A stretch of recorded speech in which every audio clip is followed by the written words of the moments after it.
In this video, I will show you how to pay Uber Eats tax NZ or New Zealand. So if you want to pay your tax for Uber Eats onto that country, what you can do is you can just get services online. Alternatively, anything that you have bought has already been buyed or has already been deducted some tax. So you can just go right here. If you're an individual entity, you can go right here to affirmo.com as well as this IRT. Now for this one, just we have in here this income tax for individual. You can just complete the income tax form right here, IR3.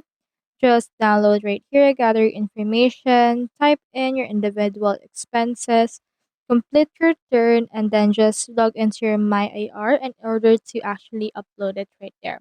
So this is actually a complicated process, but it becomes easier as years go. So that's how you pay Uber Eats tax and Z. Hope you help.